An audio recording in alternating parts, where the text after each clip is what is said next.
Here we are with the end of Macbeth. It's actually one, two, three, four, five scenes, but they're really, really quick. The first one, 5-4, is out in that area of Burnham Woods, and that's of interest to us because that was in the prophecy by the witches. And that's pretty much what we're looking for here at the end. We're like, how is this going to work out with what the witches said? We know it can't go well for Macbeth, but they seem to tell him things that make him invincible. So how are they going to work out?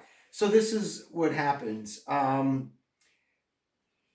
Malcolm and the Scottish lords meet up there, and Malcolm asks, "What is this here?" And one of the Scottish lords, this guy Menteith, says, "This is the wood of Burnham," and this is Malcolm's instruction: "Let every soldier hew him down a bough and bear it before him. Thereby shall we shadow the numbers of our host and make discovery err in report of us. Tell every soldier to cut a branch down and hold it before them." Now, and this way, when they march to the castle, to Dunsinane, Macbeth's castle, he said they're not going to not know that people are coming. They're going to see these trees moving. He's like, but they won't be able to count how many of us there are. And that's why. You have to understand, Malcolm does this. He has no idea of the prophecy. He's just doing it as a battle strategy, all right? But what's that going to look like? If there's 10,000 men holding branches and walking towards the castle, it's going to look like the forest is coming to the castle, okay? Then, and I think I mentioned this, the scenes pretty much go in and out until they're finally all inside the castle. So this is inside Dunsinane, all right? And Macbeth is ranting, and there's all of a sudden there's some women screaming, and Satan, if you remember that name, who's by him, Macbeth's like, "What is that?" He's like, it was women, I'll go see. Okay? And Macbeth is actually, while he's out for a minute, is like, wow, I don't even recognize things like that anymore. Satan comes back in, he's like, "So what was it?" And he says, "The queen, my lord, is dead. Lady Macbeth is dead." And we just heard in a scene before that the doctor said there's nothing physically wrong with her. So our guess would be suicide, and we'll see that is exactly what happened. This is Macbeth's response, though, which is so interesting. He just found out his lovely wife, if you remember at the beginning, his dearest partner in greatness is dead. And this is what he says: "She should have died hereafter. There would have been time for such a word." It's like, wow, now she had to die? It's so inconvenient. That was so inconsiderate of her. Very famous speech of his follows. It's referred to as the tomorrow and tomorrow and tomorrow speech. Here, this is what he says: "Tomorrow and tomorrow and tomorrow creeps in this petty pace from day to day to the last syllable of recorded time. And all our yesterdays have lighted fools the way to dusty death. Out, brief candle. Life's but a walking shadow, a poor player that struts and frets his hour upon the stage and then is heard no more. It is a tale told by an idiot, full of sound and fury, signifying nothing." Now, what's so interesting is what Macbeth is saying there. It's really a commentary on how life is meaningless. It's sad and depressing. The interesting metaphor that he uses is, you know what it's like? It's like an actor being on a stage. Now, you have to remember, this is said by an actor who's on a stage, and he's talking to the audience, and he's saying, it's like this. We come out, we do a show, and then it's over, and it was all make believe. It really means nothing. But that's the end of that speech, and obviously of Lady Macbeth. Very soon afterwards, a messenger comes in and is like, "I got to tell you something I really don't know how to tell you." And Macbeth's like, "What? Tell me." He's like, "Well, as I did stand my watch upon the hill, I looked toward Burnham, and anon methought the wood began to move." And Macbeth says, "Liar and slave."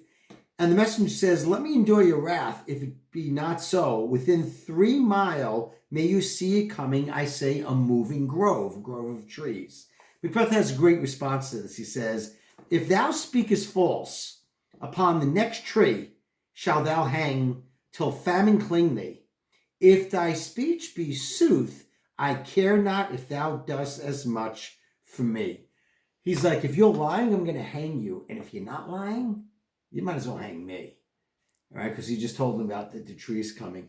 And in one more remark says, I begin to doubt the equivocation of the fiend that lies like truth. He finally says, like, I don't think I can believe these witches because they lie to you with the truth.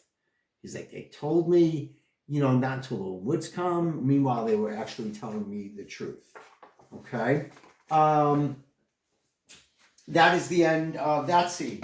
The next scene is just about the shortest one in the play. Maybe the first scene of the play was very short. The troops are all outside now. They got to the castle.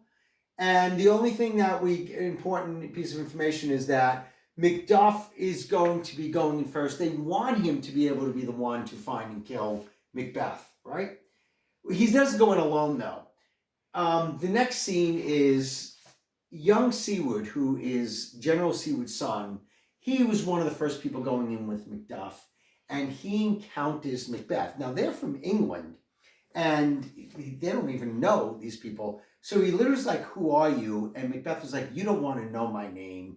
He goes, you're going to be afraid to hear my name. And he tells him, and they start to duel, to have a sword fight.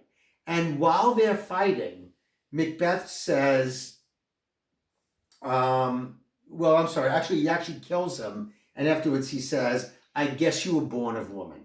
So what it's significant is like he's still clinging to that last prophecy of like, well, at least no one born of woman can hurt me, right? And then they go out. Macduff actually comes in, sees young Seward's body, and just makes a pledge. He's like, please, please let it be me that finds him first. Okay? And then we get to the last scene. And it's going to essentially be Macbeth and Macduff. They encounter each other. And first thing Macbeth says, of all men I have avoided thee.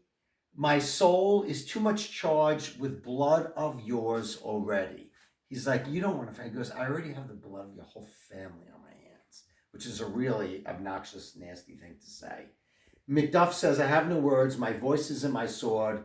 Thou bloodier villain than terms can give out. And they're fighting. In the middle of the fighting, Macbeth turns to him and says, thou losest labor. It's like you're wasting your time.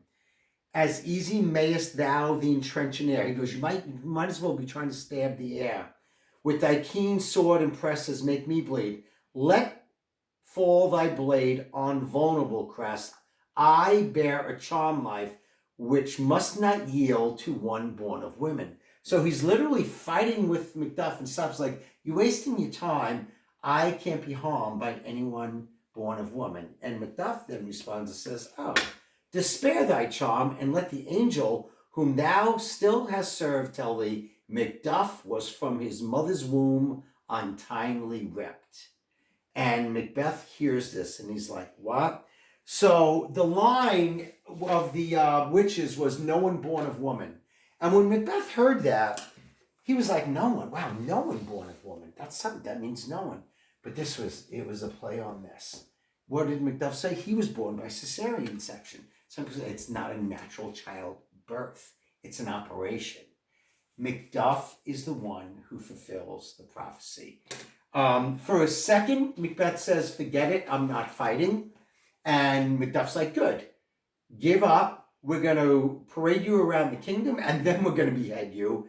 And Macbeth says, no, forget that. Let's fight anyway. He says, I will not yield to kiss the ground before young Malcolm's feet, and be that baited with the rabble's curse, though Birnam would come to Dunsinane, and thou opposed being of no woman born, yet I will try the last. Before my body I throw my warlike shield, lay on, Macduff, and damn be him that first cries, hold enough.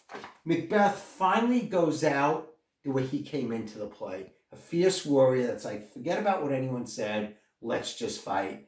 And he is killed, he is beheaded.